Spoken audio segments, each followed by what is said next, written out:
Good morning, Tottenham fans, and hopefully you're all keeping well, and welcome back to the pre-match build-up as we build up to today's friendly against VISSEL Kobe, which is kickoff is just a little over 2 hours away. And as you can see, I've dragged a couple of lads out of bed very, very early to join us today. We will start with Dermotron. How are you keeping, sir? I am fine. I'm buzzing. It's game day. But what's better to start game day than start game day with you, Dave, and on the Irish Husband pre-match pump-up. You can't start it any other way. So thank you for having me on. Delighted to be here, as always. No, I appreciate that, lad. It's becoming a bit of a tradition, those who aren't going to games and all to join the Irish Hotspur for, the pre-match show, which I absolutely love. But Dermot, thank you very much for getting out of bed nice and early this morning. I really appreciate it, lad. And of course, down to one and only Jose. Some might link him to Jose Mourinho, but that's not him. He's not that past it yet. Jose, how you keeping, my man? I'm not bad, mate. Not bad. As I was saying in the back, lack of sleep, 5 hours sleep. I'm here nice and early. Wouldn't have it any other way. As always, like I said all the last season, I thoroughly enjoy match day. I enjoy Tottenham, whatever game they play, whether it be pre-season, a cup game, Premiership game. We could be playing for the Fart Cup. It doesn't bother me at all. I love seeing Tottenham play. So yeah, looking forward to the show and looking forward to the match later. No, I absolutely love match day myself. And again, Jose, thank you very much for getting out of bed nice and early this morning. And you know what, guys? It's really early over here. It's 8:30 in the morning over here. And do you know what? Do you know when you really know you have to get up for something, when you keep waking up like every hour? I had one of them nights last night, fear that I would probably miss today. But look, we are here and we are ready to get it going. So let's welcome a few people in. We've already got 50 in-house with us already this early in the morning. Fair play to everybody. Let's start off with Davey Hall. He says, good morning to the whole crew. Come on, you Spurs. Big up, Davey Hall. Good to see you in here nice and early. Ribsy, I think it's a late one for him, actually. It's the night time. He says, hello, everyone. Come on, you Spurs. Big up, Ribsy. Hopefully you're keeping well, sir. We've also got Envy Joker Davies, another one that's living in the evening right now. He says, bring on Mikey and big up, everyone. Good to see you, Envy Joker Davies. We also got Mark Cook. Big up to everyone on the Irish Hotspur. Hope everyone as well. Big up, Mark. Where are you living? I forgot where you're living, Mark. Let me know. Let me know if you're an early riser or it's late for you. DJ AK says, big up, Dave and Jack. Hope you're both well. Off to the Ministry of Sound in London to support my fellow DJ mate who's headlining today. Come on, you Spurs. Well, I can tell you that for sure. Ministry of Sound, you are going to have an absolute belter of a day. This year's. Might want to bring some earmuffs. Your ears might want to break at some point. But honestly, tell your friend I wish him the best of luck. Scratching them decks, lad. Absolutely love it. Big up, DJ AK. We've got Gabrielle T. Says, big up to the Harris fans worldwide. Oh, sorry, not the Harris fans, the Spurs fans. Honestly, I'm starting to see things now. It's not early. Sorry, Gabrielle. Good to see you, my man. We've got the Diddler. Big up, boys. Big up the Diddler. Great to see you, sir. Hope you're keeping well. Slim Boy Chubbs, the greatest oxymoron in the fan base is big up one and all. Come on, you Spurs. Big up, Slim Boy Chubbs. Mr. Fraser, morning. Big up, lads. Great to see you, Mr. Fraser. Hopefully you're keeping well. And then good evening, all. Good to see you. Hopefully you're keeping well as well. We've got Tyrrell Gunner TV. Big up, boys.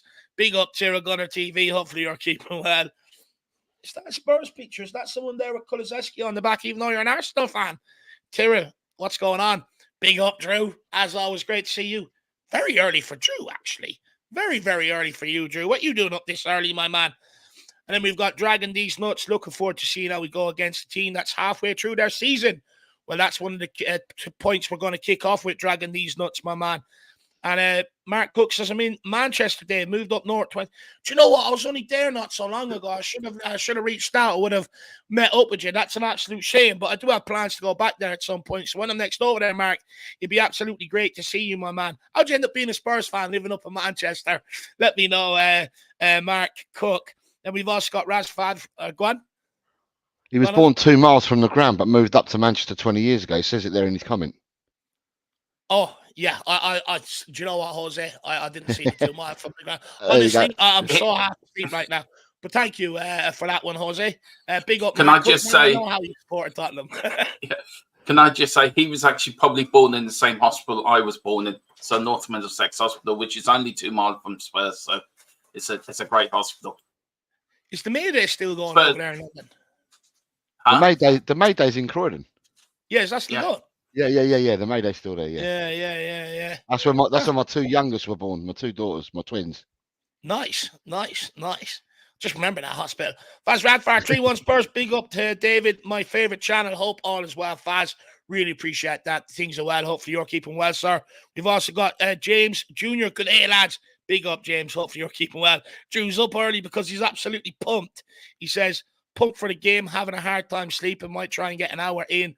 It's 2:45 a.m. currently. To be honest with you, Drew, I'll probably end up sending you to sleep at some point. I'm that boring anyway, my man. So we'll try and make it as boring as possible so we can get Drew to get some sleep before the big game. And then Derek Hutchins says, big up Dave, Dermo, and Jose. Come on, you Spurs. Great to see you. Del Boy, as always. And then we've got Dave H 1960. Big up, Dave, and the guys. Hi to all in the chat. Come on, you Spurs. Big up, Davey H. Hopefully you're keeping well. And then we've got P. Verga. Got a nice 8 p.m. kickoff here in Sydney, Australia. Way better than usual. 3 a.m. Ones we usually get. Come on, you Spurs. Do you know what? That's one thing I respect, the likes of worldwide fans, because some of you guys get up and watch games at crazy hours.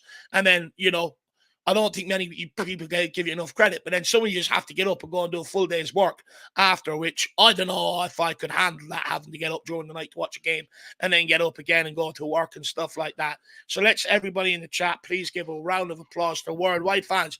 But for preseason, you guys have it nice and easy because, they're all 11 or 12 midday kickoffs for us over here. So hopefully you enjoy having the late evening game. Hopefully you can have a nice drink with it or something like that. And then Kurt Smith, good morning, Dave. Top lad. Great to see you, Mr. Kurt. Hopefully you're keeping well, lad. Instagram? I was speaking to you on Instagram. I think I remember correctly. Big up, Kurt. And then we've got this for 3 for all. North Middlesex Hospital, massive. Give me a Mayday Hospital, massive in there. It's a Tottenham grooming ground. That's where all the Spurs fans are born in. And as soon as you're born, you're given the Spurs shirt. As soon as 2 minutes into life, you're given that Spurs shirt. So you've got no choice. I was going to say, I wouldn't be using the word grooming there, Mo. Probably the wrong term there, lad. It is the wrong term, and it's too early in the morning. Yeah. I think Dermo needs to go and get a tea, everybody. What do you think? Wrong word, Dermo. Wrong word. Well, look, let's get going, guys. We're here for a reason, not to be clowns and clown around and joke. We're here to talk about Tottenham, so let's get straight into it. We're going to kick off with Jose. Jose, Tottenham have got off to a strong start in their preseason friendlies, registering a commanding 5-1 win against Hearts and a 2-0 win over Championship side QPR. But today's match against reigning J-League champions VISSEL Kobe will be a tougher test for Tottenham. Will it be a tougher test for Tottenham, considering they are already more than halfway through their league season and in top form, Jose? Yeah, I think VISSEL Kobe are either 4th or 5th in the J-League at the moment. They were fourth on I last looked about a week ago, but and they drew 3-3 in a game a week ago that I looked up on them. Yeah, it's obviously going to be a much tougher game. We're 3 weeks away from starting our season, so we're steadily ramping up. We're steadily ramping up the opposition and getting nearer to the time. The weeks are now counting down, because by the time we finish playing next week, we'll be 2 weeks away. So yeah, so it's going to be a harder game. I presume it's going to be a harder game than what the QPR game was, because I feel that the VISSEL Kobe will be a lot. They're going to be match fit, aren't they? I've got a feeling, without knowing too much about them, I've got a feeling they probably would have some Japanese internationals in their team as well.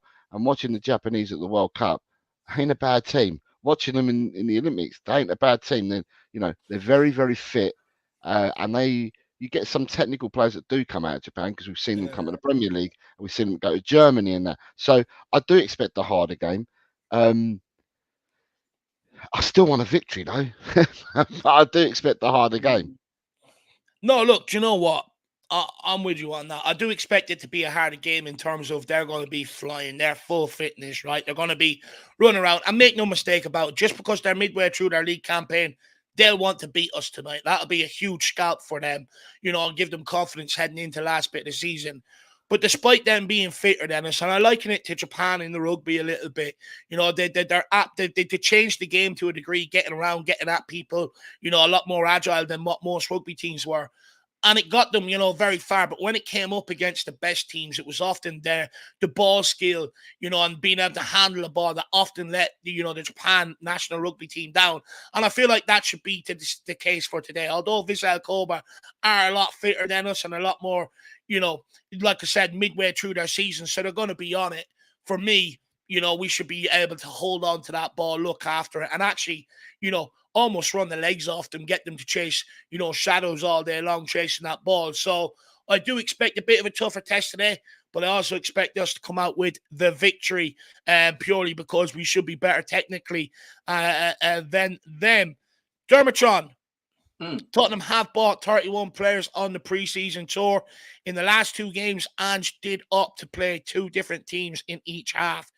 Should Postecoglou look to extend playing time beyond the 45 minutes for our first 11, like he has done in previous games, or continue to give everyone minutes? I think this game you're going to have to start looking towards the start of the season, so you're going to have to start giving more game time to the players that are going to start. But I think he might use this one as the same as QPR. I think it might be 2 different teams. Might be a bit longer before he does it, but I think it will be. I think the next game, the 2 Bayern Munich game, is going to be the games where we're going to see the more Premier League starting 11 played, especially the one at the Lane. But for today's game, I think it will be 1 team first half, 1 team second half. Give the kids more minutes, give the kids more time to get used to playing together. He may switch it around in the lineups. He may start with the kids the first half and give the experienced players a run out in the second half. But I think this is the last game we're going to see this. I think from the game on Wednesday onwards, I think it's going to be more, right, let's get heads into start the Premier League season. Right, guys, it's up. The players I'm going to use, it's down to you now. So I think today's the last game, but I think he may mix it up a little bit. But it will be the last one we'll see switching whole time. And it's really confusing when it does it when you're doing the watch along, because you're so busy trying to, and because the names are not on the back of the shirt, you're trying to quickly see who's come on and who's come off. It's a nightmare. So I'm glad when it's finished. But yeah, I think he will use the same tactic today. Look, I can understand why. Jose, do you agree with Dermo that he probably will use the same tactic today? And should he? Or should he be putting more focus and more emphasis on that first 11 and putting them out there for longer? Because they did arrange a behind-the-closed-door friendlies for the kids already. So does that maybe give us an indication that we're expecting maybe the first 11 to get more than 45 minutes? I would have thought, because that's the part that's missing, was the part that they did play that behind the closed doors game the other day. And a lot of the youngsters played in that. I mean, I don't know what the team was because I didn't see it anywhere, what lineup played the other night. But I would have thought that it probably would have been all the kids from the academy that have gone out there, minus, I would have said probably minus Graham Bergvall. I would have Graham Bergvall have been kept for today. All the others played, which then tells me that a lot more of the senior players will probably end up playing today. And you might scramble a few minutes towards the end of the game for some of the youngsters that played the other night. I don't think some of the youngsters that played the other night are going to get 45 minutes. I think it's too much in pre-season to give them another 45. I know they're youthful, and they probably think they can run the world at the moment, and and their energy is super high because they're stoked to be in and around the first team. But I would have thought that because they played the other night, it's burnout, isn't it? If you start throwing them in for another 45 minutes after they've probably played most of the majority of that game the other night. So it'd be too much for me. I think it'd be too much for them to play 45 minutes. So I think it's more akin to seeing more of the first team, if you want to call it that, playing today. No, 100%. I sort of agree with you in that aspect. I think they've got enough out there for 3 11s. Wouldn't be surprised to see if they've organised some more behind the closed door friendlies for some of these youngsters in Korea as well while they're over there. But like when you add the likes of Vicario, Doji, Ben Davies, Richarlison all back to the tour squad, it pushes some more of them youngsters out on the periphery yet again. So it'd be interesting to see what Ange Postecoglou does today. But I would say there is an opportunity where he could look to extend beyond the 45 minutes for the first 11 to get more minutes into their legs, etc. given that they did organise a friendly for the kids against Japan's under-19s. And by the way, Lancashire scoring 2. I think Mikey Moore scored 2. It's absolutely fantastic to see. And we'll just welcome in a few more people. Wayne Bonner, good morning to you, sir. And it's 11 a.m. kickoff here, UK time, my man. 11 a.m. Sorry, Jose, I rudely cut you off, buddy. I know you said you forgot Alejo Velith. He got a goal as well. Oh, yeah, he did. We're going to have a discussion about him a bit later on, because I think people are being harsh on him this preseason. You know, against Hearts, I thought he actually done very well. Just maybe that end product, that goal, just maybe wasn't there. But you know, I think he might be kept around. You know, you just never know. Considering he did get about half a season under Ange last year. Big up Darius. He says, big up to the panel. Coming home from a night shift, no sleep for me. Well, Darius, you can sleep after the big game today, my man. You can head off and count some sheep later on. Big up, Darius. Welcome in, Terry Beats, Bex as well. Keep using the young ones. Big up, Terry. Great to see you. Look, it'd be interesting to see what happens. What I will say is, I do like the fact that they've organised that behind the closed doors friendly for some of the youngsters, and hopefully again in Korea, because it does keep absolutely everybody sort of invested, interested. It means there's minutes there for everybody, Terry. So I do like that. Mr. Shire, you're a top man. He's after gifting out 5 memberships to people. Too early for that, Davy Shire over here, my man. Not for you. I know it's evening for you. Hopefully you're keeping well, Cobbler. But you know what? Really do appreciate the support, my man. It really does mean a lot and really does go a long way. And he's gifted out 5 channel memberships too. 3 for all. Jay Mead, Spurs GCTV, V12 Shy FX, and Timothy Whittaker. So, guys, if you are tuning in, please big up Davy Shire and make sure you appreciate the generosity. Davy, top guy. And if anyone wants to continue on what Davey does, which is gift out memberships to people, I think it's absolutely fantastic, because it's actually a way where we can uplift and help others while throwing support to channels. So fair play to you, Davey Shire. Really appreciate that, buddy. Nice late one for you today, so you should be up for the for the actual game today. You know, you don't need to set an alarm or anything, Davey. Big up, Cara Simpson. Great to see you as always. Hopefully you're keeping well. We've got Spurs GCTV. Hopefully you're keeping well. Great to see you. 3 for all as well. Also in there, thanking Davy Shire. Davy Shire, member for 11 months. Big up Dave, Jose, and Jack. Where is he? And Dermotron, absolute legend, Cobbers. Come on, you effing Spurs. Well, I think it's like currently, 2:30 a.m. where Jack is, Davy. He's in Seattle at this moment in time, so he's 8 hours behind me. So, not even, it's probably, yeah. So it's about 2:30 a.m. And with these preseason friendlies, these early kickoffs, I've said to Jack, look, stay in bed. Don't be getting up at 2:30 a.m. You know, stay in bed and, you know, just get up for the watch along. So that's where Jack will be back for the watch along, Davy Shire. But I've told him, you know, get some sleep. Don't need to be up early, you know, for the pre-match build-up. We've got some great guests, so you can lie in. But big up, Davy. That's where he is. Good to see Jack Bloom as well. Hopefully you're keeping well. He says, hey, Spurs fans, come on, you Spurs. Effing hell. Morning, guys. Great to see you, effing hell. Angelo Tyro, VISSEL never stop. No, we never stop. Tottenham never stop, my man. And then DJ AK says, we signed Son 2.0. Yeah, yuck. Jack had a great pronunciation from straight out the bat, actually. Fair play to him. I don't know how he does it. Mountain Bushman, apparently one of the best skiers around. Big up, my man. Hopefully you're keeping well, sir. Good to see you in the building. We've got this from Spurs GCTV. Says, smash the likes. Subscribe to these 3 great guys. Big up, Dave, Cobber. And as always, come on, you Spurs. And that's it as well. While you are tuning in, don't forget to get across, check out THFC Till I Die, belonging to this madman beside me, and also check out El Chel Cockerel as well for this madman below me. So make sure you get out and check over both of their channels respectively.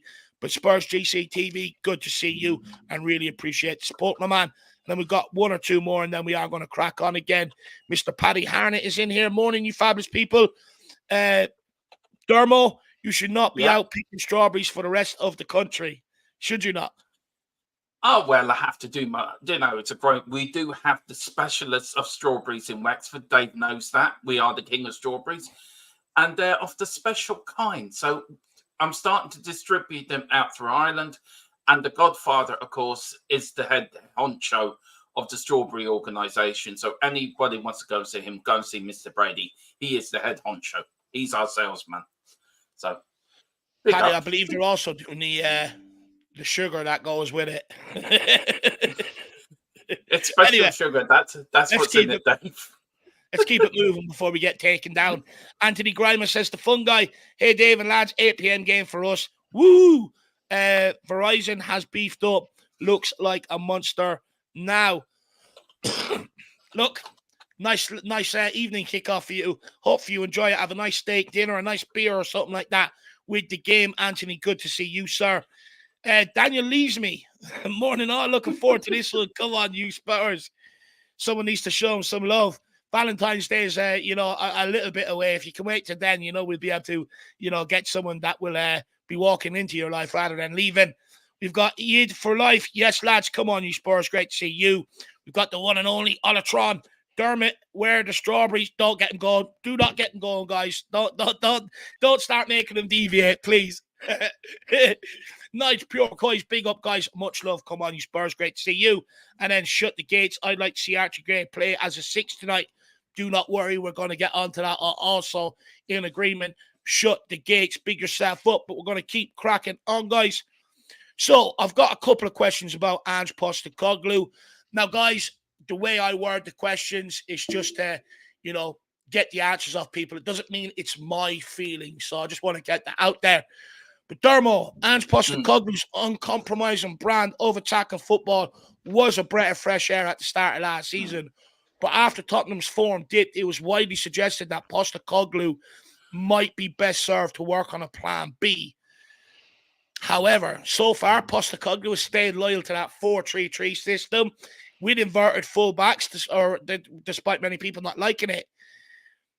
And despite missing his first 3 choice central defenders as well, he's still stuck to his system over pre-season.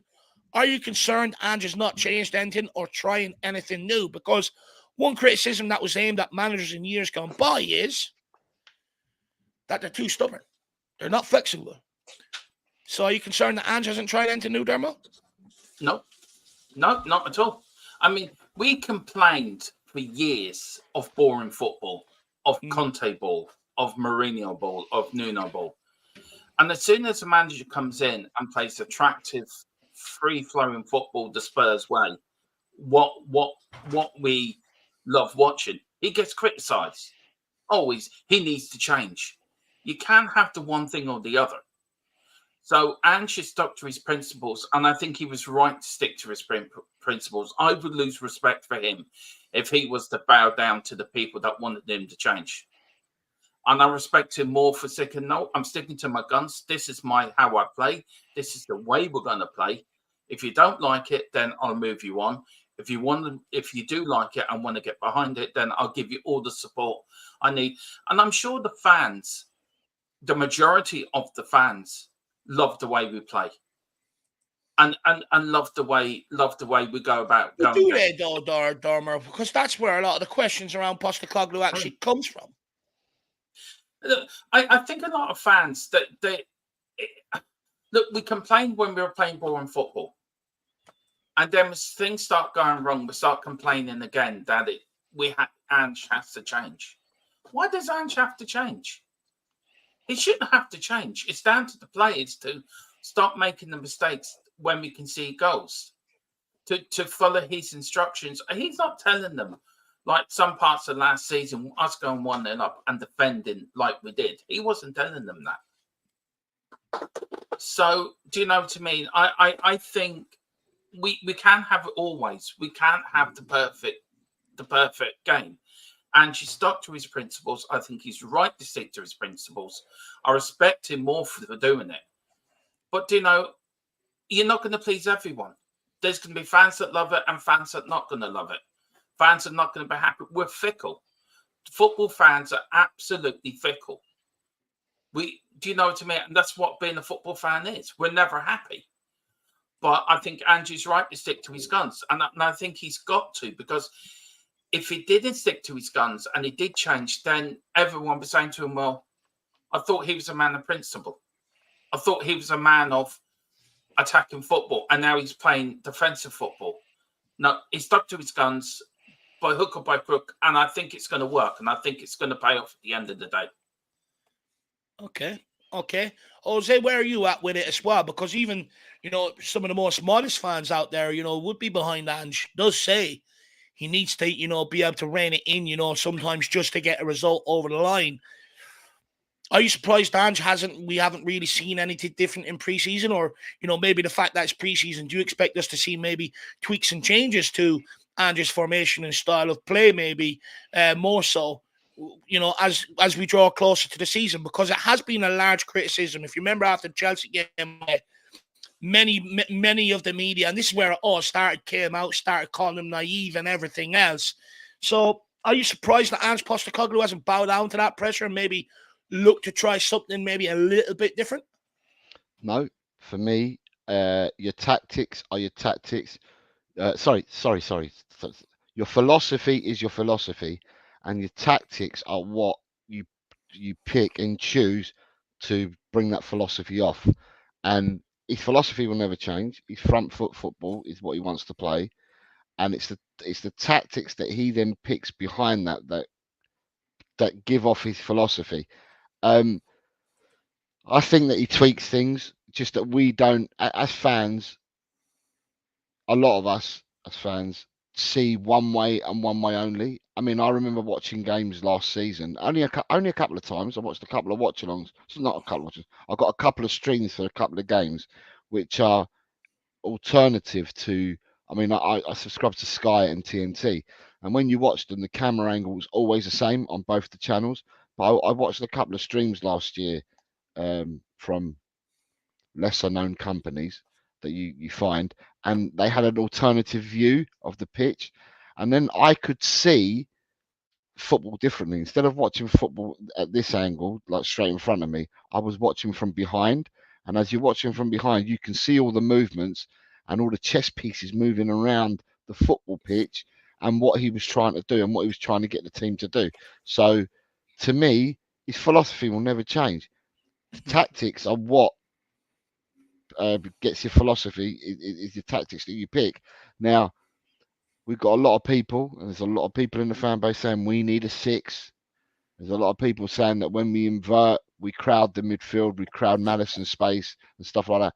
And last season was a learning curve for the whole team, because they had to learn the new tactics and his philosophy.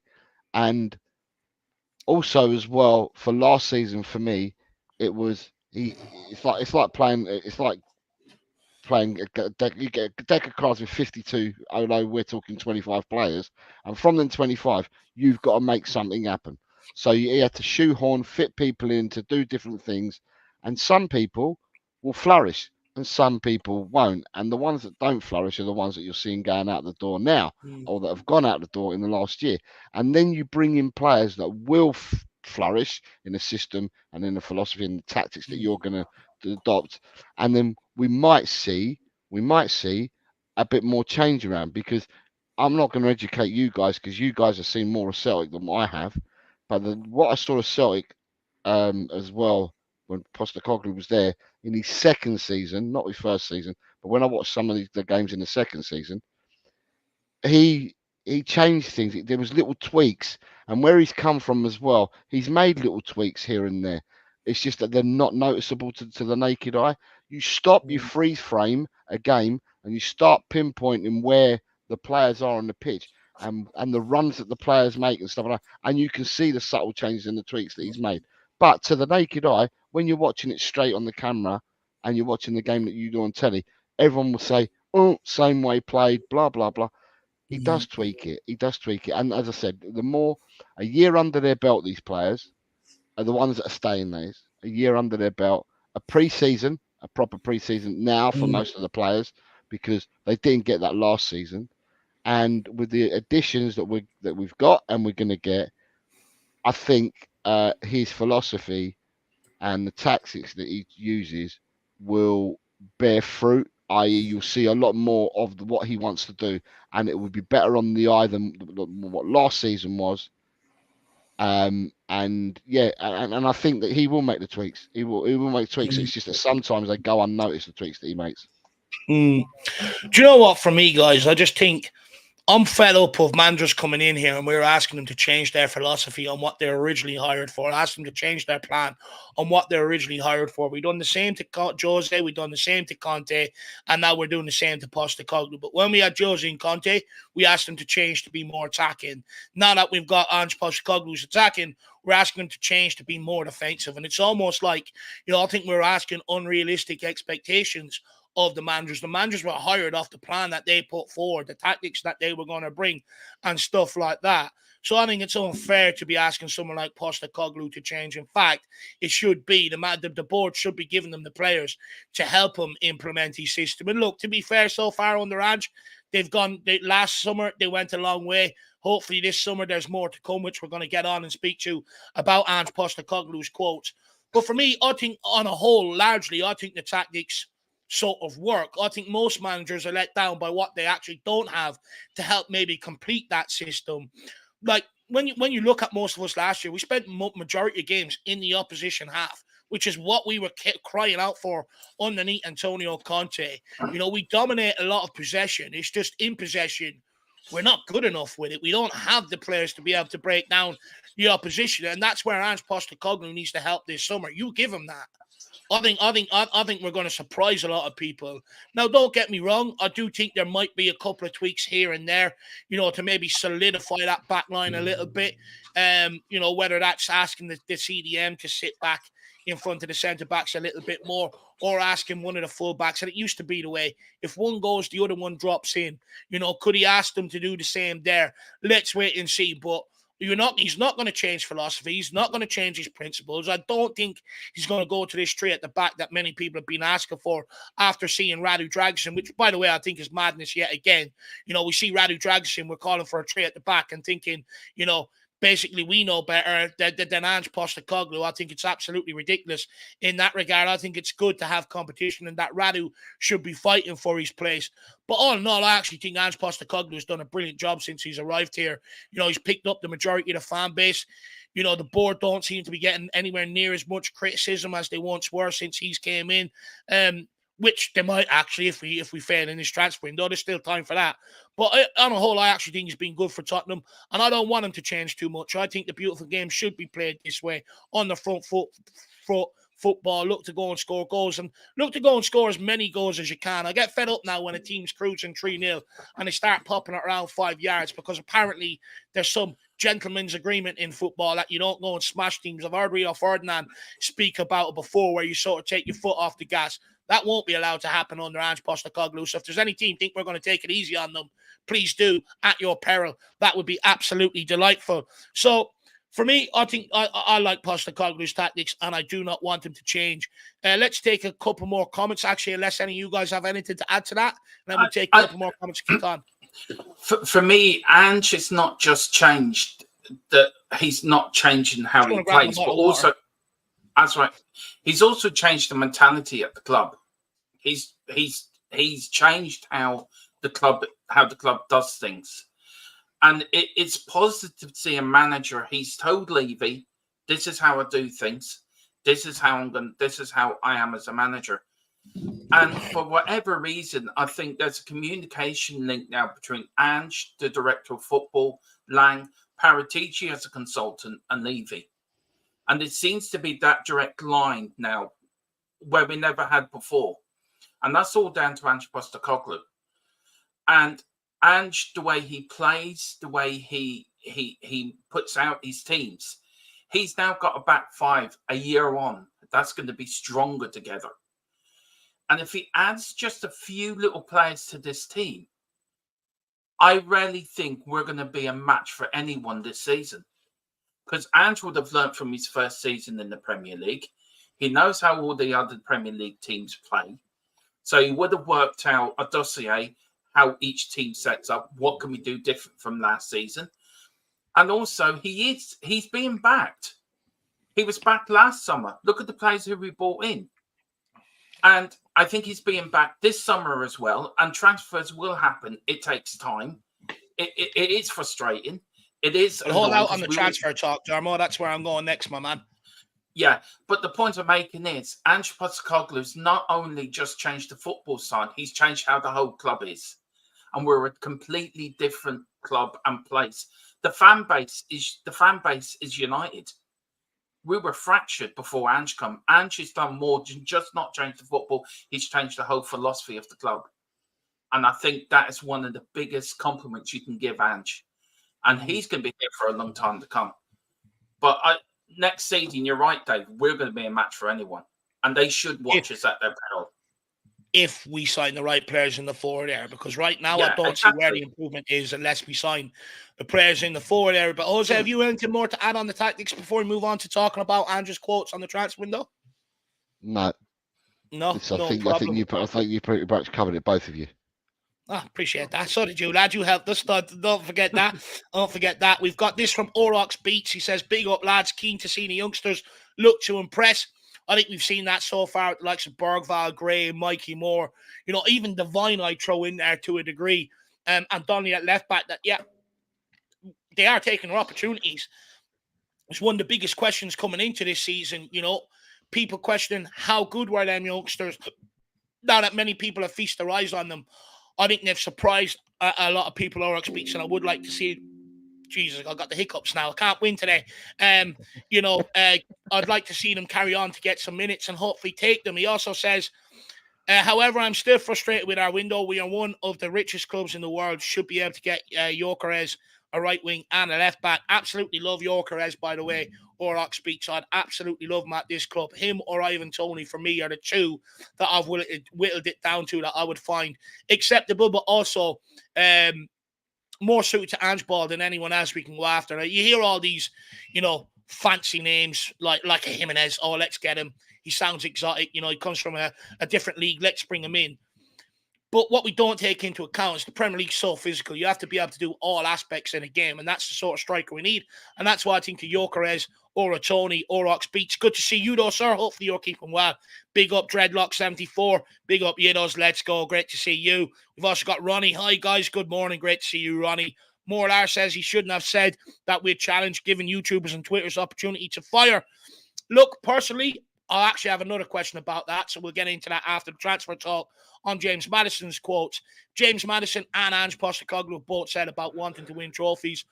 Personally, I actually find it refreshing, Morlar, you know, that this is the sort of rhetoric coming out of the club. Okay, you can choose to believe it or not, but this is something we've aimed at the club before about not speaking about trophies and that sort of winning culture or winning mentality being in around there.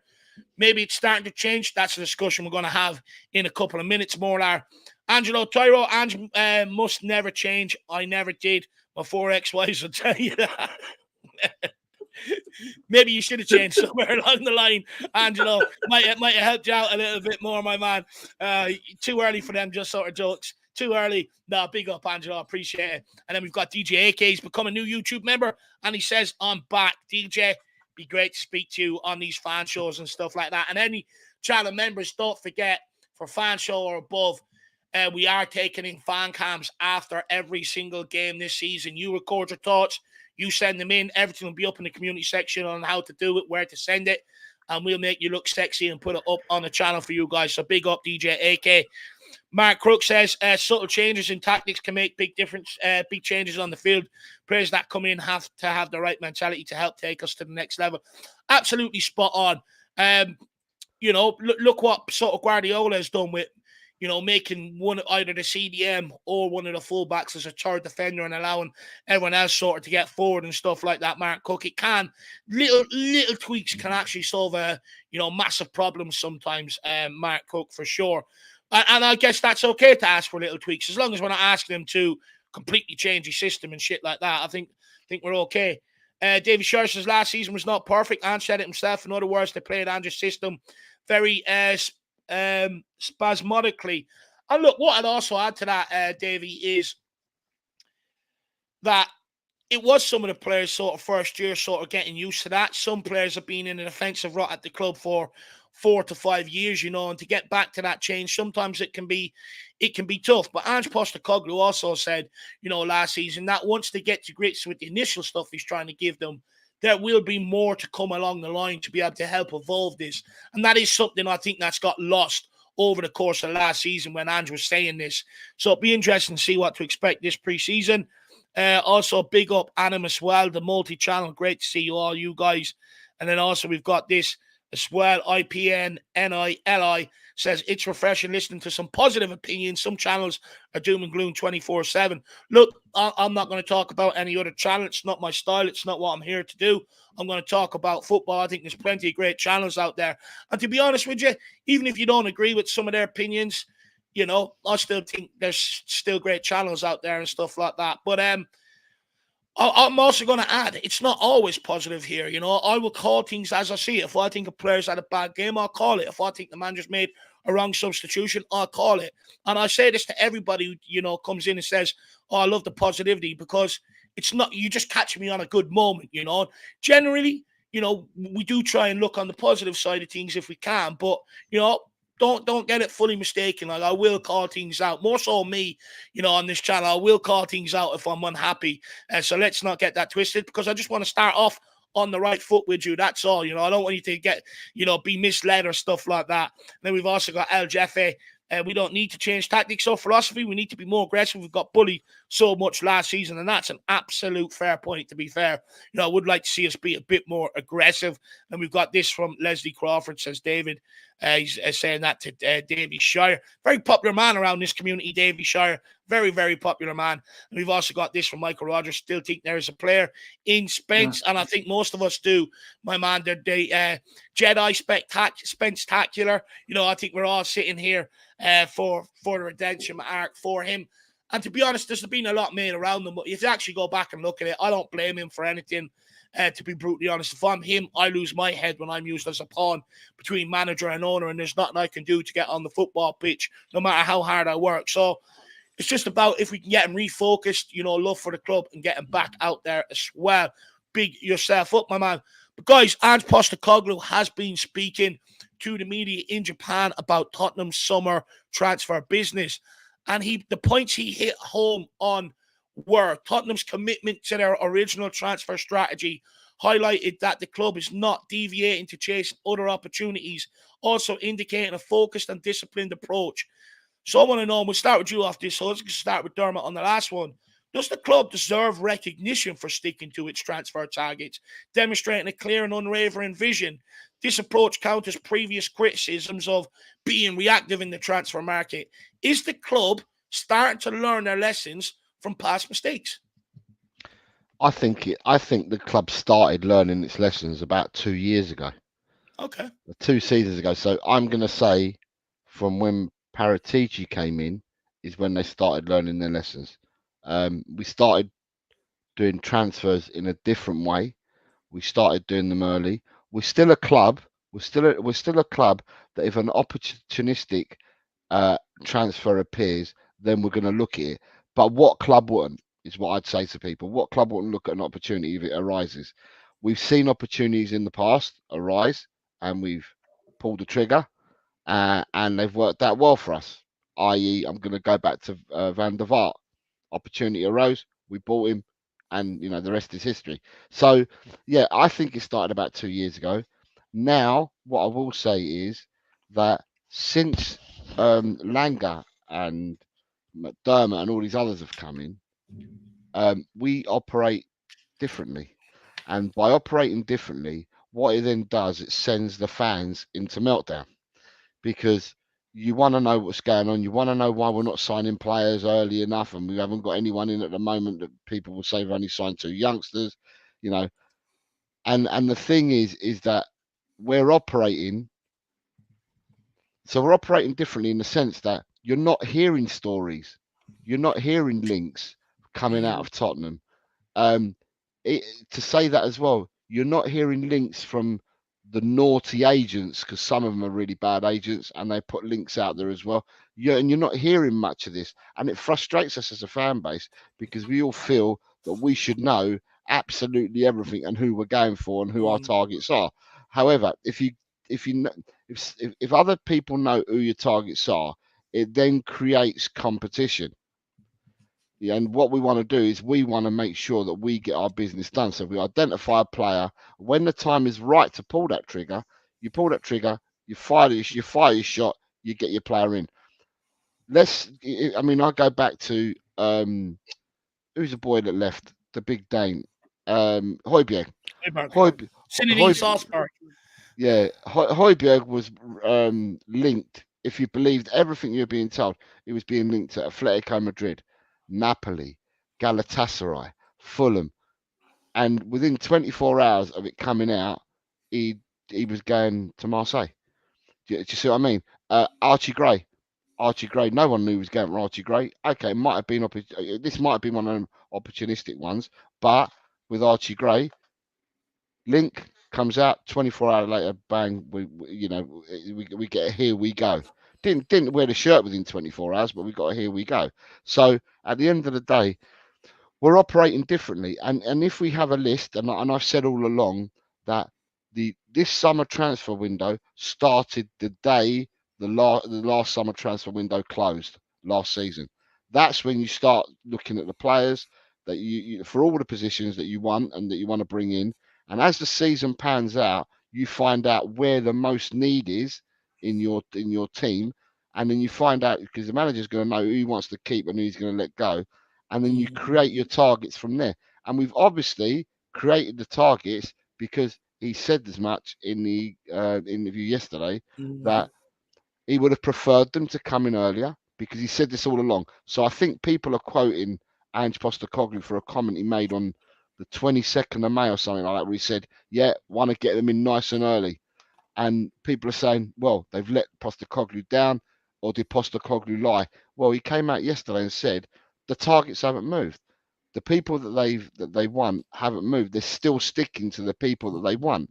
Now, like any sensible club, you have to have a plan B with transfers. So if your plan A's ain't coming off, then you revert to your plan B's. But it appears from his communications to us yesterday that plan A's are all still intact and that we will then be going from. So at the end of the day, we don't need to know nothing. I mean, what's made it worse? I mean, you two guys grew up in an era like me whereby you didn't get all this information. It's Hang only on, because hang on. I've still got colour in my hair, Jose. Don't put me in your and Dermo's group. you know what I'm talking about. Whereby Yeah. whereby all the shit that all you get on Shitter and that and like that is, and you get everyone. And I call it the AK-47 treatment. You've got people out there with an AK-47 spreading bullets, hoping that one hits. You know, but back in the day when we didn't have this social media frenzies and stuff like that, when you went for a player, you were genuinely surprised that you'd gone for that player, and you know. You look forward. It was all a surprise. We didn't know. We didn't want to know at the time who we're going for. We just wanted to see players come in. But now that we've got to the state that we are in at the moment with society and having all this social media, of course, now everyone's like, who are we bringing in then? Who we linked with? Blah, blah, blah. But anyway, for me yesterday, from hearing what he had to say, I'm at ease and I'm comfortable with everything he had to say yesterday. I find it refreshing what he said yesterday. Just quickly, Lenny Max says the Big Dave. My missus follows him on OnlyFans. I thought you said the Big Dave there for a minute. I was like, first of all, I'm not on OnlyFans. If there is someone pretending to be me, they need to give out a refund because people shouldn't be paying to see my body. It's. I'm not a Greek Adonis, So not yet. He'll be on OnlyFans soon. Not yet. That's his next venture. Never. But what I did like about the start of Postecoglou's quotes yesterday is that he said, look, fans are not given the information, they're not communicated with, and that there is a lot of false rumors out there, which is, I followed by what you were saying. He was saying, Jose, it sort of alleviates my nervousness and my fears a little bit. My initial fears were, is Postecoglou getting frustrated? Because I have pulled up quotes that he said towards the end of the season last season, where he said we need the squad to be rotated. Ideally, I want my players in nice and early. So it was good to hear him maybe alleviate them fears that he is still on board with the plan, that the plans have been there, and we haven't deviated from the plans, which is something that we've been accused of in years gone by. Our scattergun approach to the market, that we've been more reactive in the market than actually proactive, having targets and going after them. Now, I do think that's changed since Paratici. Many people know my thoughts on Don Paratici, and the signings that he's brought in here to help improve this football club and take us forward. But I do get the element of mistrust in Tottenham's transfer business, and why we haven't signed anybody yet. It does make you nervous. In years gone by, we've been crying out for players in certain positions that haven't come in, and we haven't always got our number one target in the door. But if the club do sit there, they do get their number one targets in the door. Judging by what they're saying with the Euros and players being on holidays and stuff, you're still expecting it to be someone like Ivan Toney and Eze. If it correlates that they're saying their number one targets haven't moved to a degree. I'll also keep an eye on Rafinha at Barcelona if Nico Williams moves there. I keep getting him mixed up with his brother. But if Nico Williams moves there, that'll free Rafinha up for move. We've long outstanding interest in him. But if we do get our number one targets in, I would go as far as saying the club actually do deserve a little bit of praise. We've ripped them apart in transfer markets before, and rightly so. But if they are starting to change philosophy, and I do think we're finally at a point where they can sit there and go after number one targets. In years gone by, we've had to bring in 7, 8 players and make our money spread. So we've had to be really, really tight on negotiations to get as many in as we can. Now that we're only 3, 4 away, we don't have to have that scattergun approach. We don't have to negotiate as hard. We can bring in, the final few players we need to be able to help elevate this squad. So Postecoglou did give me a bit of reassurance yesterday and maybe calm me down a little. Dermot, where are you at with Postecoglou's words on the transfer market? Look, I'm quite comfortable what he had to say yesterday. I'm quite comfortable with how the transfer window's going at the moment, because I know there is deals in the background nearly done, and we're not the ones holding them up. It's just about getting the last bits done. I know we're going to bring in a midfielder, a defender, a winger, and a striker. Now, the striker is Ivan Toney. I'm convinced Ivan Toney's coming to Spurs. I think the midfielder, and I think we will get our targets, and it's changed because of Paratici. It had to change. That as you call him, the Don, he is the Don. He's a Don for a reason. Because you look back to when Hitchell was in charge, we were an absolute mess. And Paratici had to come in, rip that all apart, and start from build a whole new transfer team and network. And he's done that. And look at the benefits we're getting off it now. Look at the players we bought last summer. Mickey van der Ven, Vicario. Nobody really heard of them. Papa Sarr. Nobody heard of Papa Sarr either. And these players have proved that Tottenham at last are getting their transfer work done, and they're getting it done right. And the scouting network is getting it right as well. So I think everyone should take a bit of credit for what they've done. They should not rest on their laurels. They should move on. But deals are going to get done. We've got 3 or 4 in the pipeline already being worked on. And once they get agreed, they get agreed. The transfer window goes to the 1st of September. So we all love players in early. Of course we would. But transfers don't work like that. And with the Euros, the Copa America, players now away on pre-season tours as well, it's not as easy getting these things done. But when Tottenham come back, I think you could see it there's going to be 2 or 3 signings, one after the other, being announced in the next couple of weeks. So that's what I'm hearing. So I think we're in for a lot of surprises. And Ivan Toney's going to be one. And I think Reguilón will go the other way to Brentford. I think he's going to be used as a counterweight for that one as well. So that's my thing. But no, I'm really relaxed. And do you know what? I think you're right. You could end up using Reguilón as a bit of a make weight to reduce that fee, because he did impress there last season. They were very happy with him down that left-hand side, putting in balls constantly. A real menace and a real threat for them.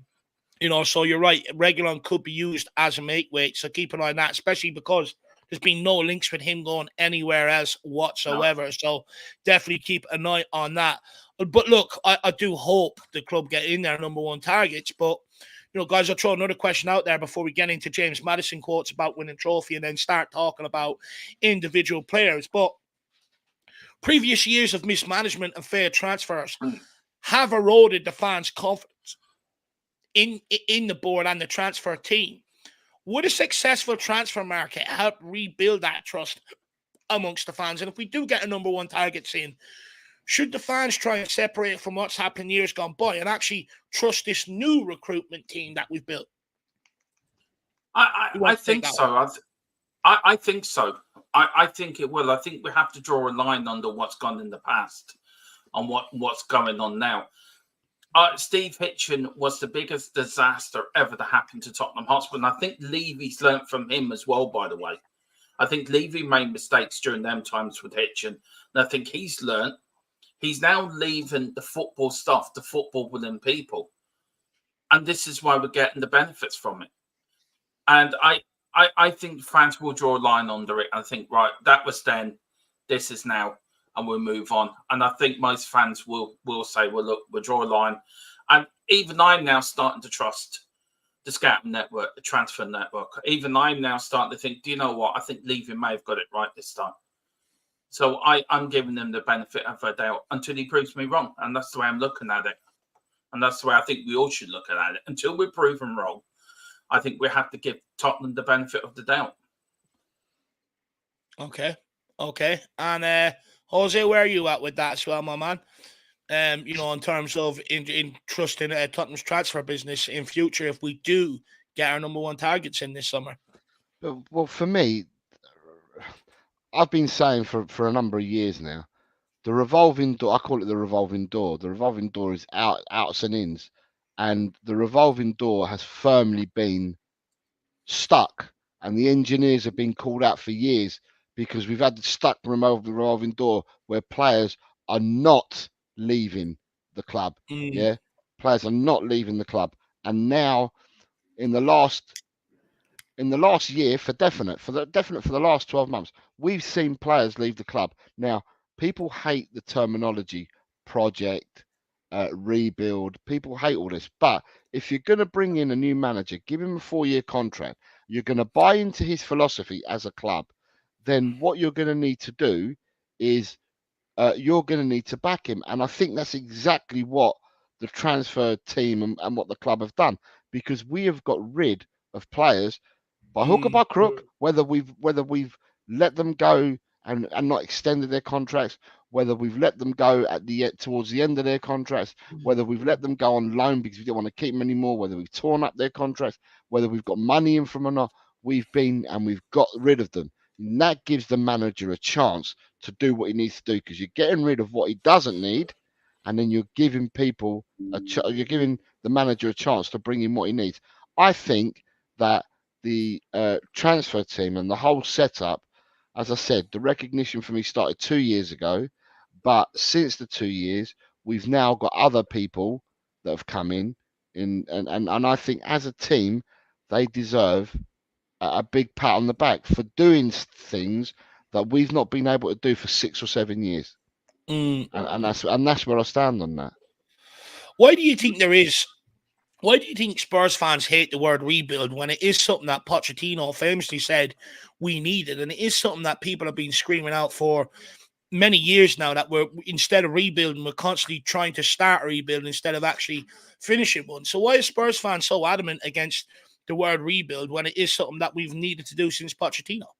It's weird. It's weird to answer that, Dave, because you look at other clubs, right, and they happily use the word rebuild and they happily use the word project, but for some reason, and it could be because of, it could have started, I'm not saying it's definite, but it could have started because people are against the board, and for that reason, and for not backing Pochettino when he said his comments about the stadium and the house being lovely but with no furniture and stuff like that, it possibly could have started from there, and therefore the fans have said, well, we said this 7 years ago and we didn't do it for him 7 years ago, and now all of a sudden we're doing it now, blah blah blah blah, and they go on about it. So at the end of the day, I think it all started because he wasn't backed at the time when he made them comments.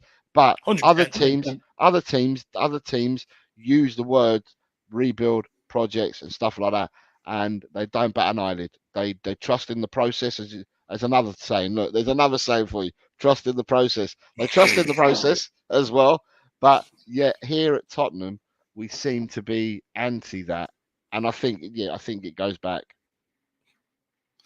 Jose saying all the words that'll infuriate 99% of the Spurs fan base this morning. He's got out there the side of the bed where he's raging war today.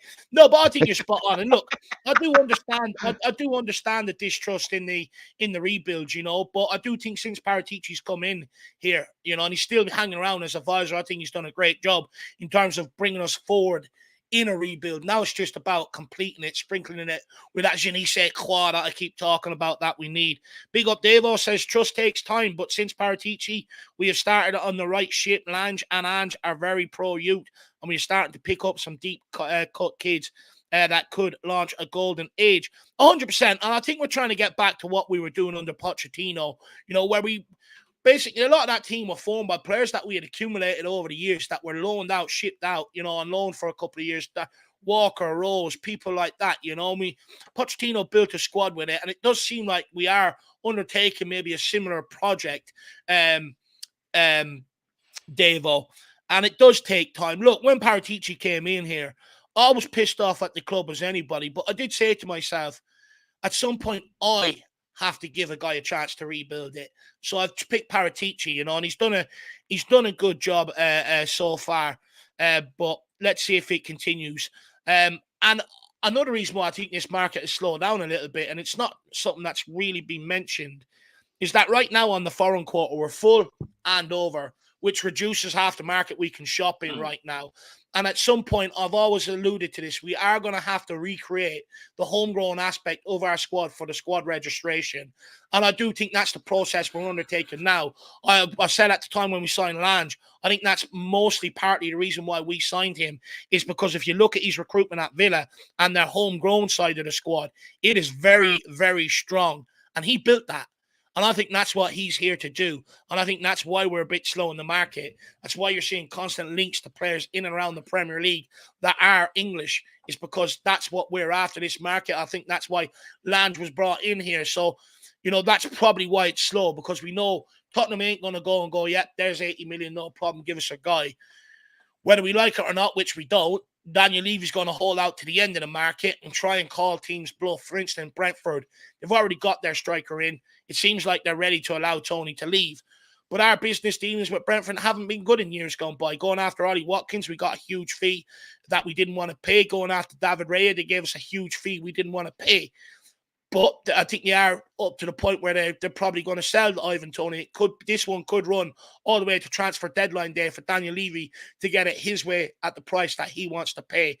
So it's just about holding out our nerve. Let's wait and see what happens. But the team and the lineup is out, guys, for today's game, for the start of today's game. And we do have Vicario, I butchered that. The team is out, guys, for today's game against VISSEL Kobe. And we will go through it just quickly now. We've got Vicario. He returns today, back between the sticks, absolutely buzzing. I did have a thought last night, though. Vicario set such high standards last year. Yes, he conceded a lot of goals, but not all on him. But the amount of one-on-one saves this guy pulled off, can he reach that heights again this year? He set his bar very, very high. It'd be interesting to see. Pedro Porro comes in at right back. Then you've got, it looks like Ben Davies at left back with Royale and Gray at centre back. Now that might change. You might see Davies in at centre back with Royale and Gray at left back. Let's wait and see what happens there. But my understanding is it is Emerson Royale and Gray at centre back with Davies at left back. Then the midfield trio of Sarr, Basuma and Madison. And the way it's put there, it looks like Sarr is going to be playing that number 6 role. Now, of course, that may not happen. It probably will be Basuma. But I would like to see Sarr in that deep role. I think, he can do everything Basuma does, but I think he's got that bit of passing range I don't think he gets credit for that maybe Basuma doesn't have. You could actually maybe let Basuma play in that number 8 role, be a bit higher up the field. And I think you might actually get more out of him, taking them defensive responsibilities off him, with Madison being tasked as the creator. It looks like Kulusevski back out onto the wing. Is it left wing or is it up front, like I've been arguing all last season, where he should play with Sonny and Brennan Johnson? So it looks like Werner's dropped to the bench. Kulusevski's a very interesting one. We're going to have a conversation on him in just a little while. But, to see where he plays today. Is he going back out wide? Is he going up front? Very, very interested in that regard. And then, of course, I'll read out the bench for you guys. Brandon Austin, Luca Gunter, George Abbott, Jedi Spence-tacular, Ashley Phillips, Ollie Skip, Alfie Devine, Tyrese Hall, Lucas Bergval, Jamie Donnelly, Mikey Moore, Manor Solomon, Dane Scarlett, Leo Valise, and Will Lancashire. So quite a few subs there, actually. 4, 8, 12, 13, 14, 15 substitutions there, which is absolutely madness. So you might see... Werner is injured, David. Okay, I saw reports yesterday saying that Werner was injured. That's why he's not in that 26. And he's obviously dropped Whiteman as one of the goalkeepers because Vicarious come back. So Whiteman's been dropped. We took a 31-man squad out there, and we've got 26 in the squad today from that 31. Richarlison there either, and he's on tour. He's injured. Yeah, but he was injured already. We knew that. No, I know. No, Jose, I know he's injured, but he was brought on tour, and hopefully so that we could, see minutes and stuff like that. But he's still not out there, which is concerning for Spurs fans, right? This is the only senior striker we've got at this football club right now. And he hasn't been anywhere seen this preseason. And he's got a massive point to prove. He has to prove his fitness to everybody, which is a huge concern. The fact we still haven't seen him, but also prove that he can be that guy going forward, that fans can have a bit of faith and confidence in him. And he's not fit and available, which is a huge concern. I can't lie. But guys, just quickly before we get the boys back involved, 2 goalkeepers, you'll probably see Austin and Gunter changed at some point. 3 strikers, you're probably going to continue to see the rotation of Lancashire, Valise, and Dane Scarlett as well. So, second half, it looks like we are going to play another 11 with some rotation between the goalkeepers and strikers. Oh, no Werner, like Jose said, injured. Maybe a blessing in disguise. Hopefully, my guy Kulu, if he is out wide, he can step up and start playing. But before we get more into the lineups, guys, and I do want to have a good chat about Kulusevski, actually. We'll start with you on this one, Jose. Where am I? Yeah, I just want to get into James Maddison just quickly in the press conference with Ange yesterday, talking about wanting to win trophies at Tottenham Hotspur. And then we're going to crack on and talk about the lineups. But, Jose, James Maddison has clearly stated his ambition to win silverware with Tottenham Hotspur in the upcoming season, which echoes what Ange was saying in press conferences all last season, which also highlights maybe a winning mentality starting to grow within the camp again, which we have lost over the last few years. Is it refreshing now to see that? Because you do see another side of the argument coming out. I think Morlar made it earlier on, Jose, that, they're putting themselves under pressure by doing this. It's like they can't win because when they don't say this, we say there's no winning mentality. And when they do, it's like, we're putting too much pressure on them.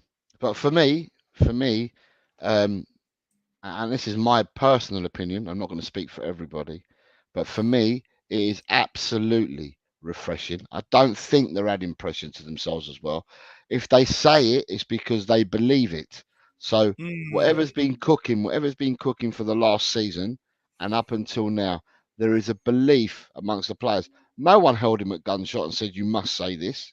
At the end of the day, he freely said what he wanted to say on a question that he was asked. So when you go into the press conference, especially a press conference like this, you're not going to say, you know what, we've got these questions. This is what you're going to be asked.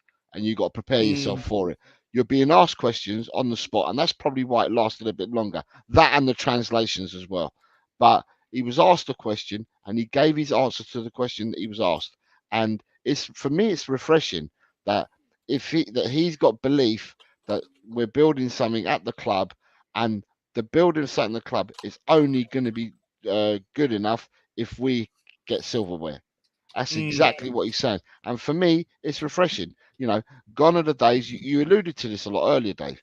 Gone are the days where we brought managers in and it's as if that they were, the players, when they were with the manager, they were being held hostage.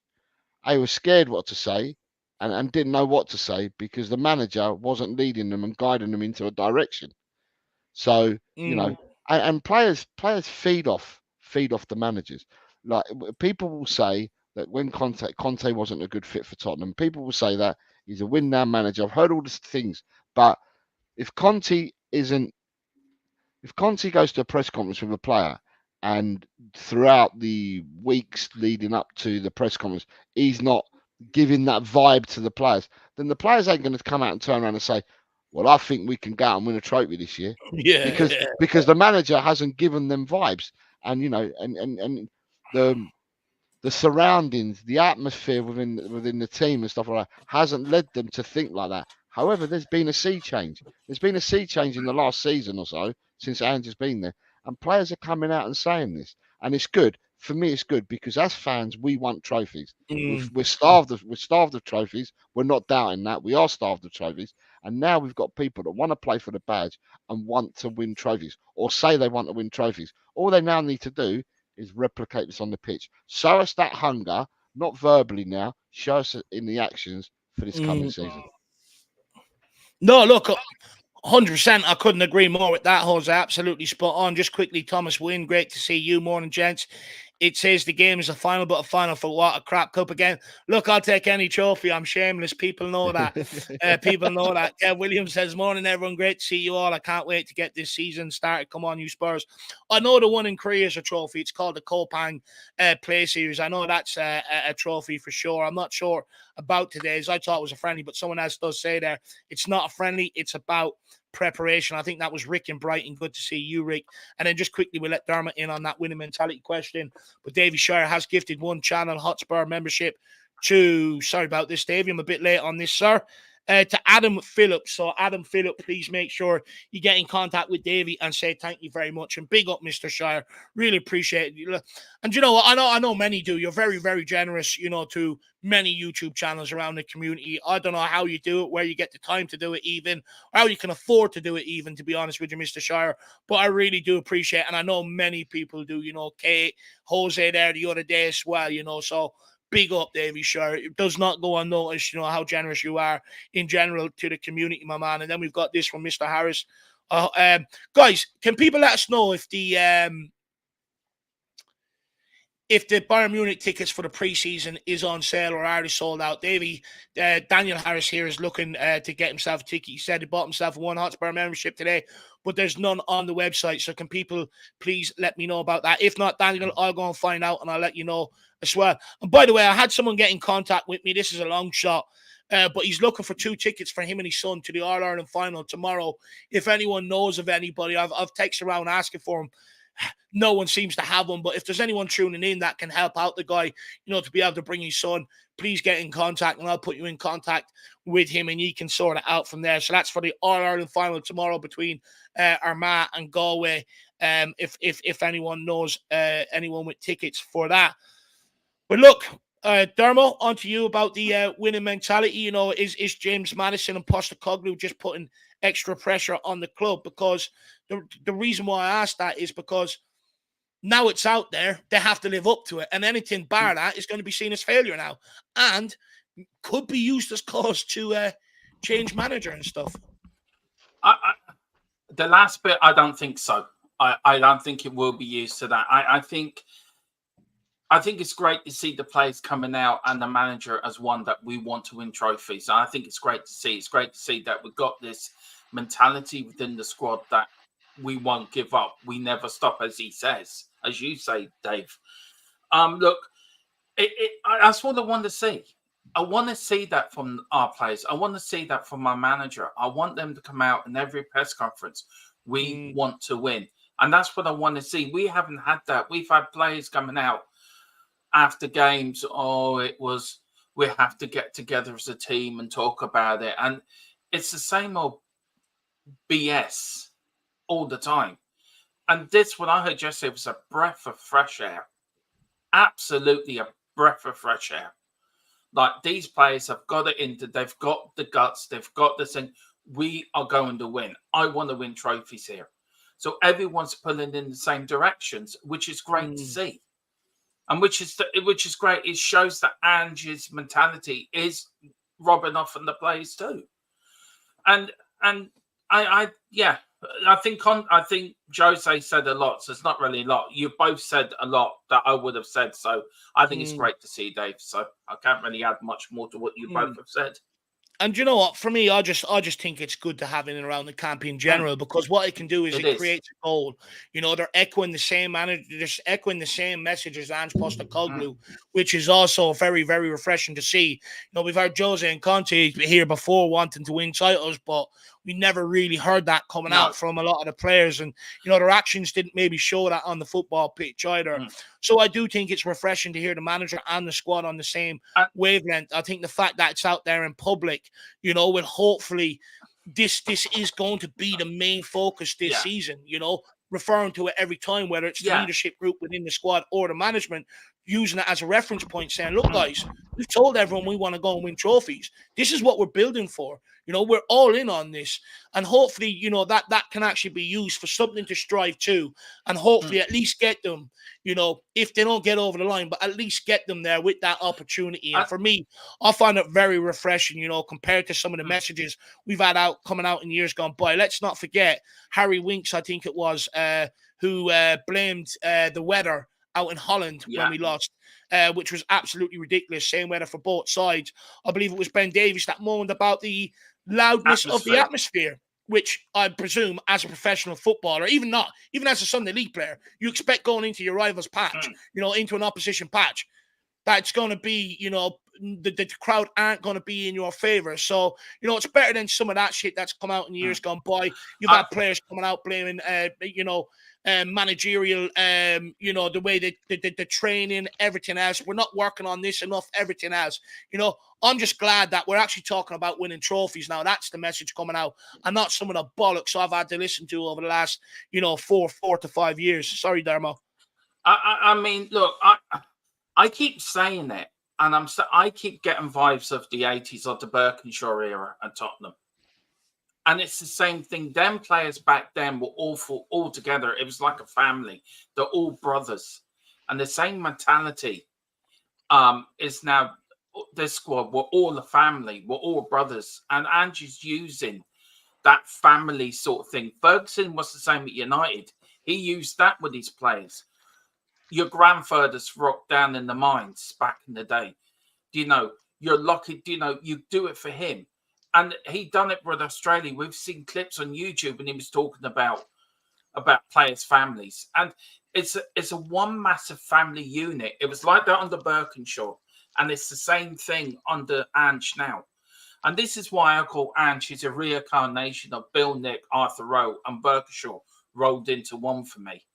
Because he has that mentality of taking a group of players, bringing them all together and say, right, this is the journey. You're either with me or you're against me. And he's got out the players who other managers didn't get out, Dave. Yeah. Didn't get out of Sanchez, didn't get out of Dyer, didn't get out of Segerson, didn't get out whatever. And Angie's come in, you do it my way, and I will be in success. And everyone from the owner to the tea lady, to the ticket lady, to the stewards, to the players, to the ball boys, everyone is all one. And we haven't had this since the 80s, since the early 80s. And we were successful under Birkinshaw in the early 80s. I've got the same feeling as I did then. We're onto something special here. And I think it's great to see. And no player's going to turn and say, oh, it was the atmosphere, that's why we lost, or it was the bad pitch or the weather. How much BS did we have to listen to, Dave, during the Conte Mourinho time? It was sending us to the point of despair. And then she's come in, right, do you know what? You do what I say, you follow me, I'll give you success, and it's great. So, you know, long may it continue. And I think it's great. I think it's great as a fan base, as a club, everyone. We're now heading in the right direction, and it's all down to Ange Postecoglou, and he did the same at Celtic. So we know, Dave, he can do this. This is not new to us. It's new to Spurs fans, but it's not new to us. So we know what the man can do.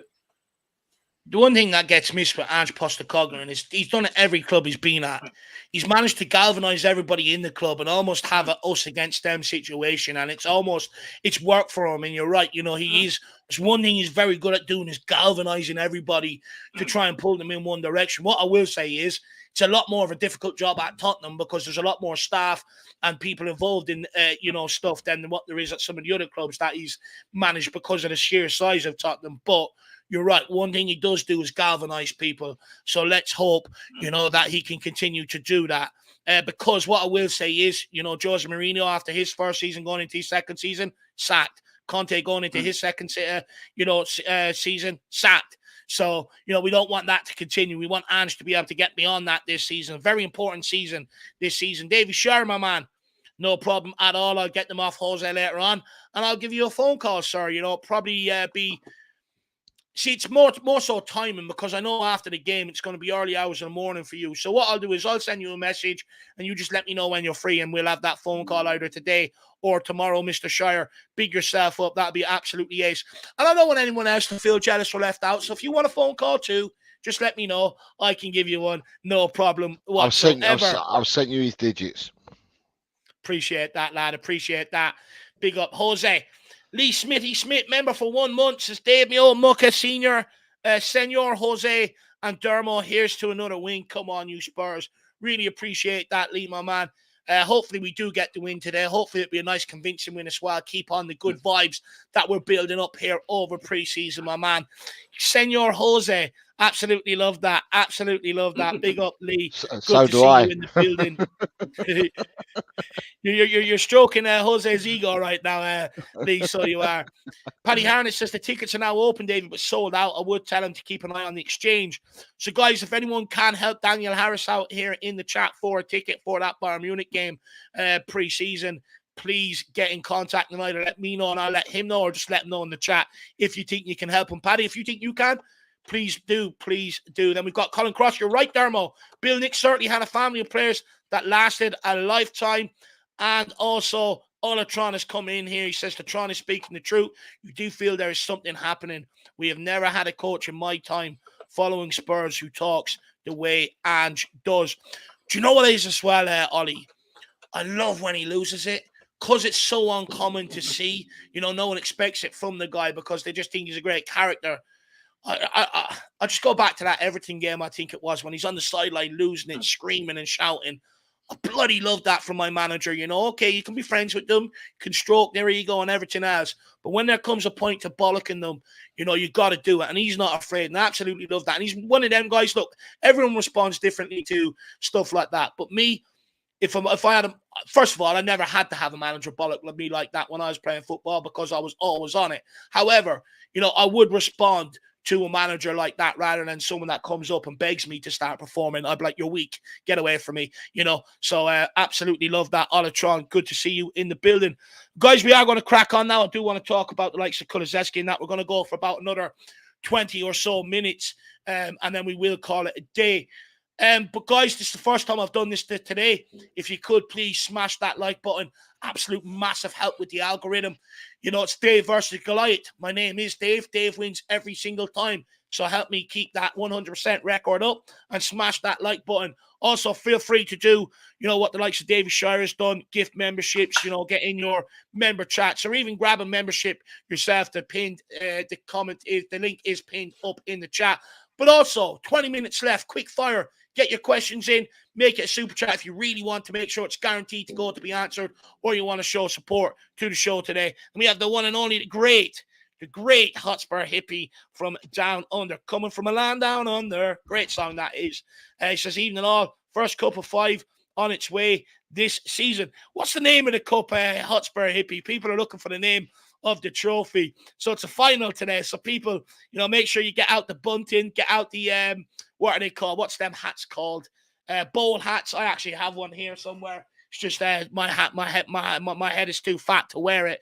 But it is a cup final, so get behind the boys today. And then also big up Mr. Shire again, handing out another channel membership. And that one's gone to the one and only Freeman Olatron. Big up, Ollie. Make sure you give Davy Shire a massive big up. And Davy Shire, you are too generous. Big yourselves up. But guys, I actually had loads of questions in terms of outfield, but we're not going to get through them all today. So I'm going to go straight to the Kulusevski one. Is many fans have questioned. Actually, we'll take this comment leading up to it. Actually, first, where is it? We've got this from Timothy Whitaker. He says, "What the f is Kulu doing at right wing again? He is effing hopeless there. He has looked great when playing centrally. We're on absolute nothing by putting him on right wing. He's out. He was worse out wide than Jose Dominguez and NG. I mean, two names you don't want to be associated with for sure. But it'd be interesting to see whether it's on the right or the left, because Johnson is in that lineup. So is Johnson on the right? Does Sun go back out wide and Kulu even through the middle? It's very hard to know what's going on with that one today, Timothy. But Dermo, many fans have questions around Kulusevski's ability and suitability to Ange ball.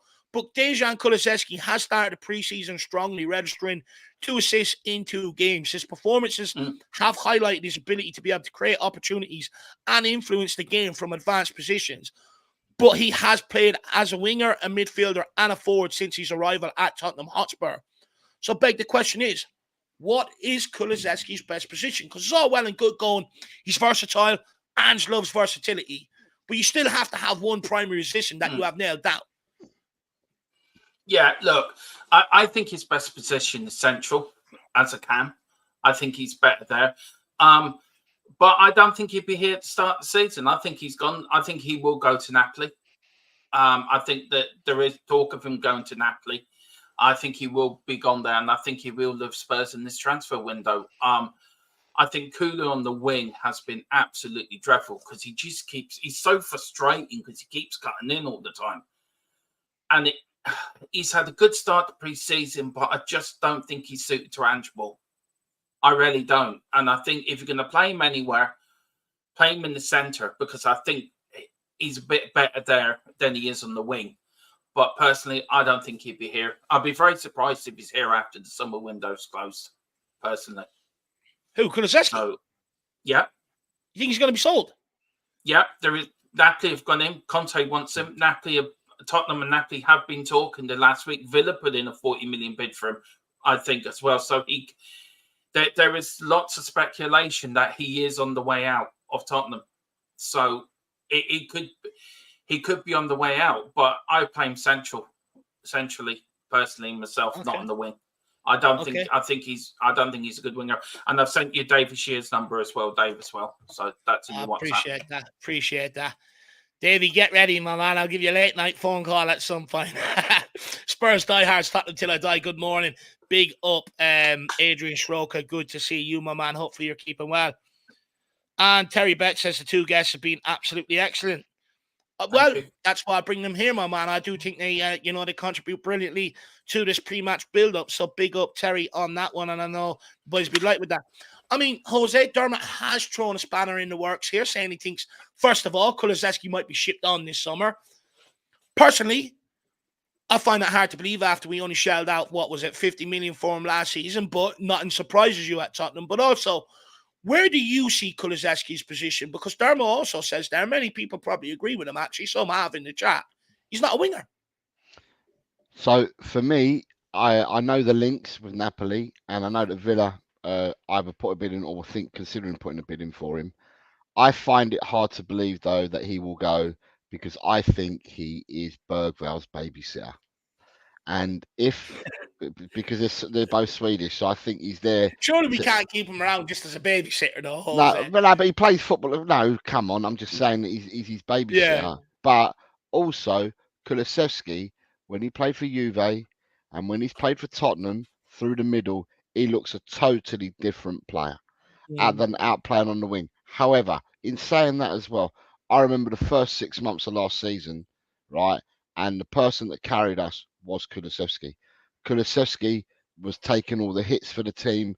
He was the hold-up player.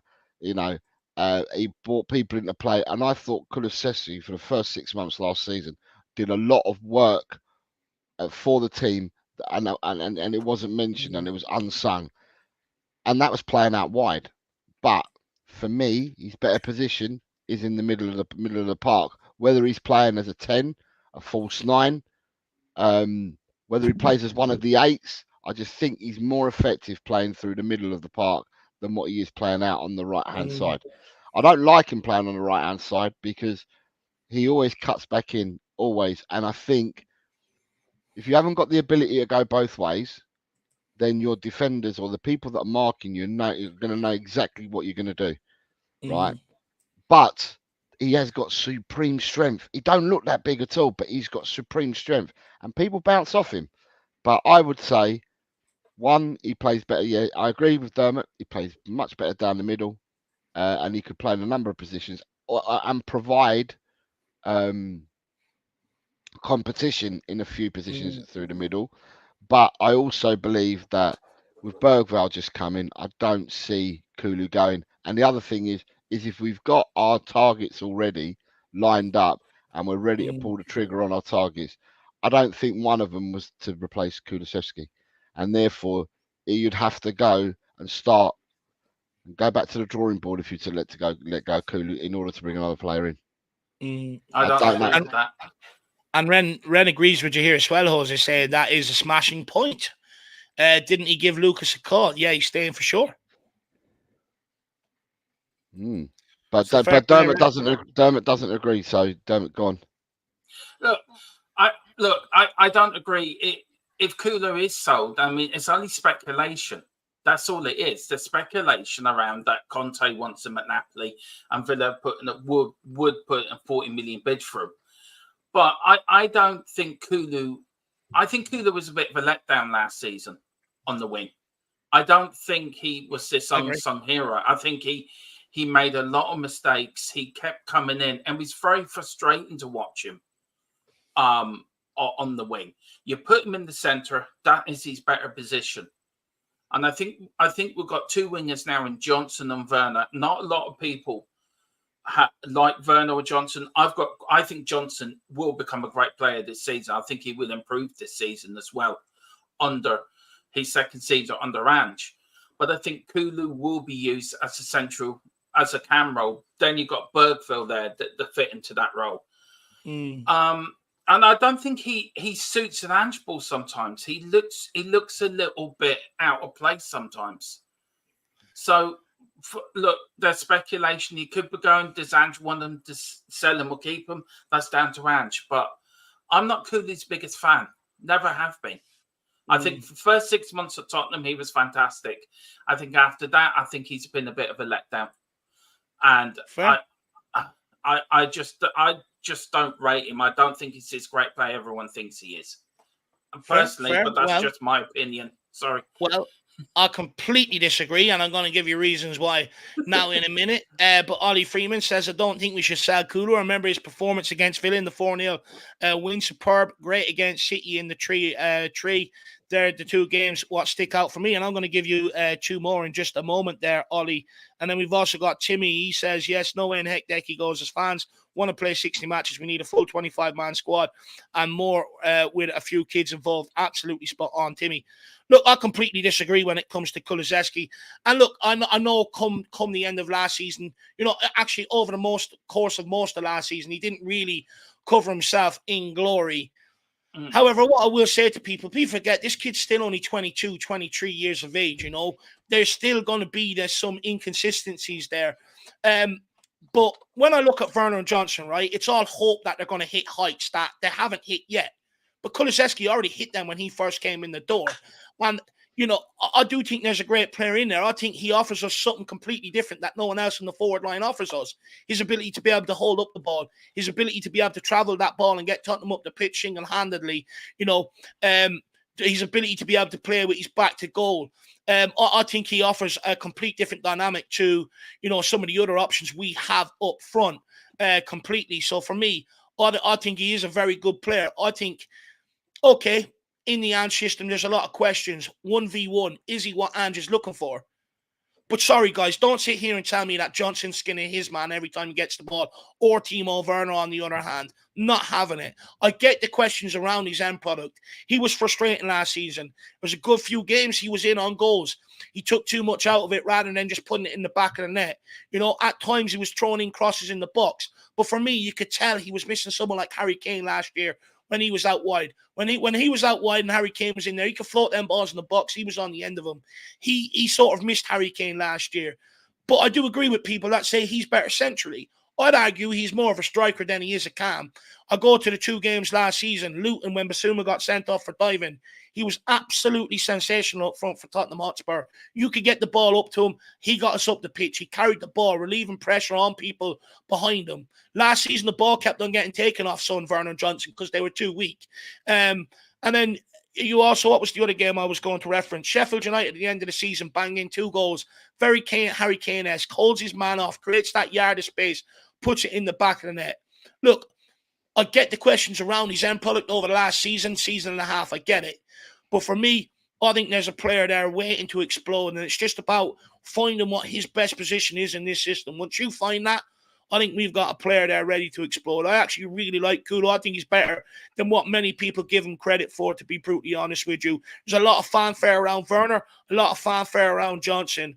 Kulu's a much better player. He's played for much better clubs than them, in my opinion. The reason why he gets disrespected so much is because he's not as fast as some other players. You know, he doesn't have that breakneck speed. But I'd argue he's a lot quicker than what people give him credit for over a long distance with his long strides and stuff like that. I actually think Kulusevski gets a raw deal to a large degree with how quickly people put him down. I think he's a lot better player. It's just me personally. Everyone else is coming. Have your say. Yeah. Don't get me wrong. Look, the 2 games he's played in pre-season have been impressive. The flicks and everything, the 2 goals he set up. Don't get me wrong, and that's playing more centrally. Look, Johnson will get there as well. I think a lot of people. It wasn't his fault we had to pay 50 million for him. I agree with you with Werner. I think Werner's a bit of a waste of a loan, but look, it is what it is. But look, Johnson will come good as well. I mean, these are young guys. These are only 22, 23-year-olds. And as I said to you, Dave, when I've spoken to you about that, Johnson's crossing, I even said to you, his crossing at the moment is atrocious, but that will get better with time. He's low ball crossing, and he was there to get the goal as well. He got himself into good positions, where Werner hasn't. When he's gotten in position, he hasn't taken his chances. Johnson has in pre-season. So, look, Johnson, for me, will get there, and I'll stick by Johnson because I think there is a player ready to explode. Possibly, like you say about Kulu, there's a player ready to explode. Yeah, but I think Kulu on the wing is not going to work. And if you are going to keep him, you either pay him centrally or you play him as a striker. Because I think if you pay him centrally, he puts pressure on Maddison to perform better, and then it gives you another option up front. If Sonny was to play in the wing, it gives you another option to play a false 9 up there. Or if you have to play 2 strikers, he's another option to play 2 up front. So, look, I agree Johnson's not everyone's cup of tea, but I see the potential in Johnson, and there's a player to expose to him. And if Kulu stays, I think you've got to play him centrally or as a striker, because I think that's his better position. And I think that's where he will end up playing in his career. I think he's playing on the wing.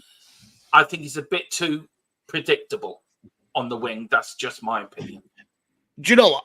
I take that point as well, and this actually I'm going to add on to this as well, because I hear a lot of people go, "He's one-footed, he's too predictable."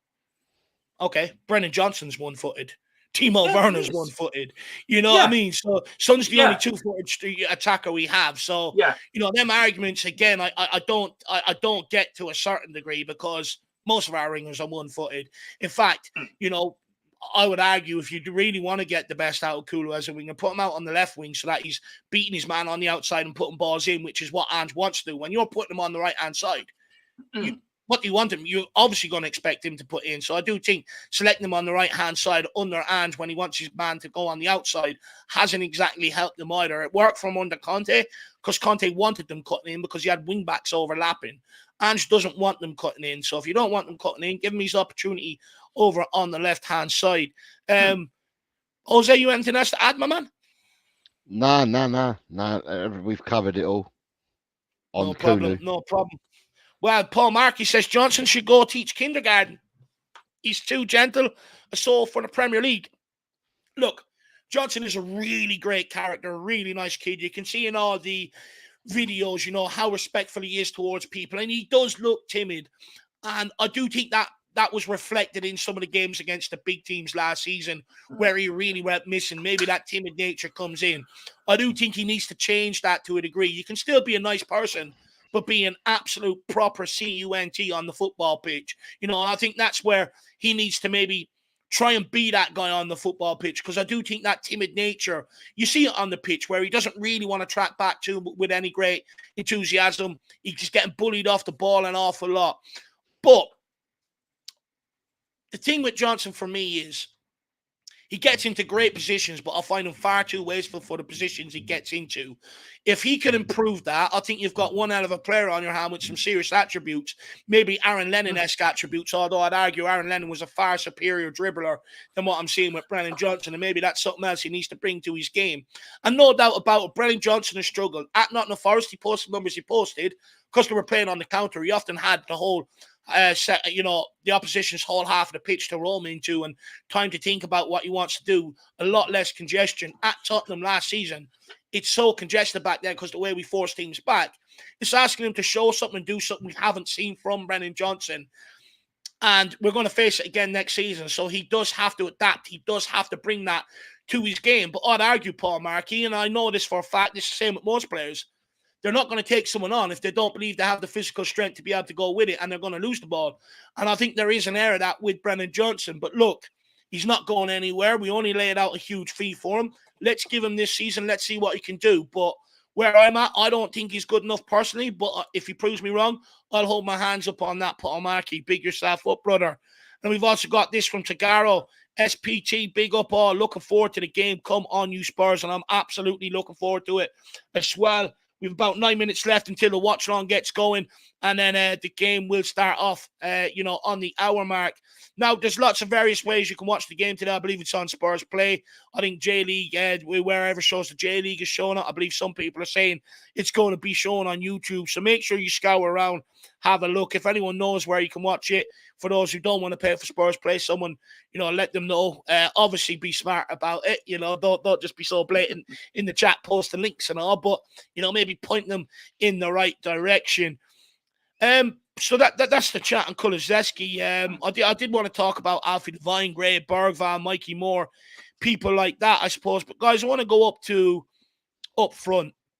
Of course, Richarlison we did bring on the tour, but again, he's not fit and available again for today. Now, it does look like Son or Kulu are going to get the first 45 minutes. But Will Lancashire is another one who has taken his chances on pre-season tour. Scored 2 the other day, scored 1 against Hearts, unlucky not to score, or was it against QPR? And unlucky not to score in the other one, but he's played very well, and he's almost given us what we've needed. I'd argue, do we look better in the second half because we are completed with that striker up top who makes them runs, holds the ball up, brings others into play? Because when we played the first half, we've had Son up front, and I've always argued, and actually, when you look at Son's best work, he's almost dropped as deep as Madison and Kulu, gotten on the ball, running at players, rather than actually operating as that sole striker. And is that why, we're creating an awful lot, but not finishing too much of it and stuff like that? Do we look better because we have a proper striker in the second half system? But guys, I want to know, realistically, is Will Lancashire a serious contender for pushing Richarlison for his spot? Because it does look like we're going to bring in a striker. But over the course of this preseason, Jose, we'll start with you. Can he displace Richarlison? Can he show the Spurs board and go, it's okay, sir, Richarlison, Will's arrived? My personal opinion is that them 3 strikers that you've got, Scarlett, Villiers, Lancashire, should I say, I believe that 2 will go out on loan and 1 will stay with the first team squad. I don't think Lancashire is the one that stays with the first team squad. Why? I think Lancashire will go out on a loan to a championship club.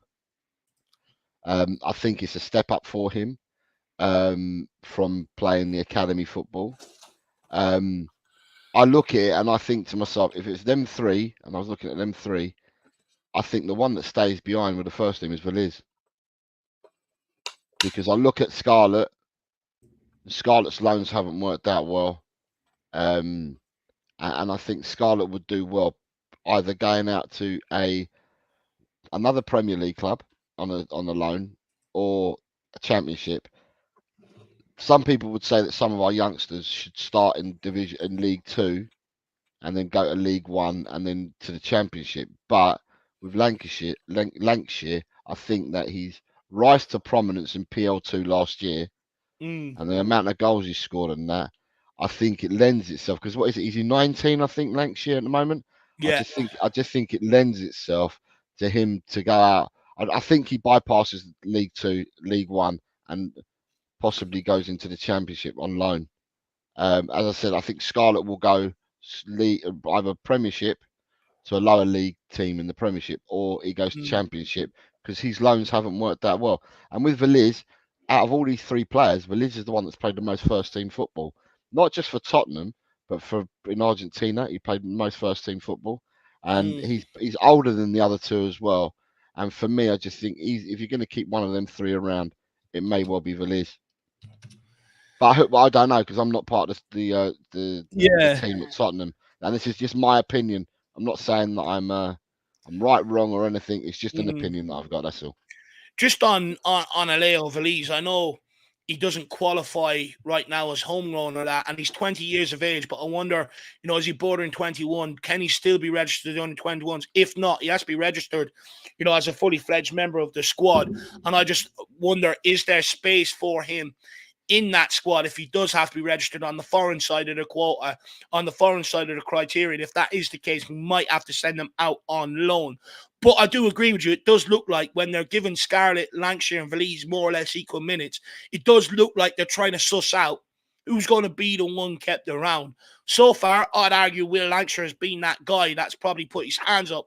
However, for the game time he's going to get, if we have Richarlison and another striker, you got to weigh up progress over, staying stagnant. And it'd be an interesting one to see what Tottenham do in that regard. Dermo, can Will Lancashire challenge Richarlison for the striker spot over the course of this preseason? And I mean genuine, because it's one thing doing it in preseason, but it's another thing having the metal on the bottle to be able to do it when you're up against likes of Van Dijk and people like that.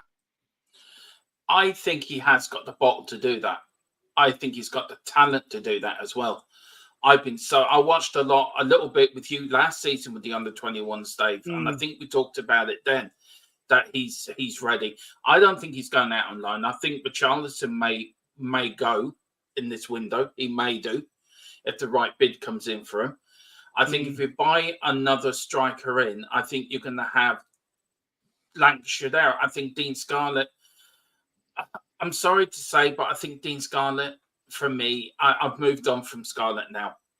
I think he's had his chances, and I think we need to start looking at the newer crop that's coming through. And I think Lancashire will be kept around the squad because there's no point in putting him out on loan. He's going to learn more, I think, training with the first team, being within the first team, getting minutes in cup games and early European games as well, than he will be, say, being alone in the Championship side. And I think we've got to take a chance. But I think Lancashire will be kept around. And I hope he is, because he has got the talent. And he's very much Harry Kane-like in certain ways as well. You can see the resemblance with himself and Harry Kane. So, look, for me, I think he'd be kept around. There's no point sending him out alone because he's not going to learn anything. He's going to learn more being within the squad and being used for early cup games and early European games, or even get some minutes in the Premier League. So I think he'd be kept around. If I'm Will Lancashire, though, just quickly to add, I don't want the Harry Kane tag purely because fans hounded him out of the club. So, I don't think he wants that Harry Kane tag. He'll want to stand on his own feet, so that fans want to keep him around the club. But, guys, we are going to wrap this up. So, Dermo, my man, really appreciate it again. You getting out of bed really early this morning to be able to come and do this with me, my man. Where can people find you? Why did they need to subscribe? Yeah, if you want to like what I had to say, and you can join myself and Tequila and Colin and Philip over THFC Till I Die, where we talk all things Tottenham, good, bad, ugly, everything. We do watch-alongs, pre-match, post-match. We've got the Cockerel Clock podcast every Friday. We've got new shows starting up. Philip's going to start a month in the history of Spurs. So every month we're going to what happened to Spurs that month. We've got Colin coming up with these scout reports as well. And then also we've got a new channel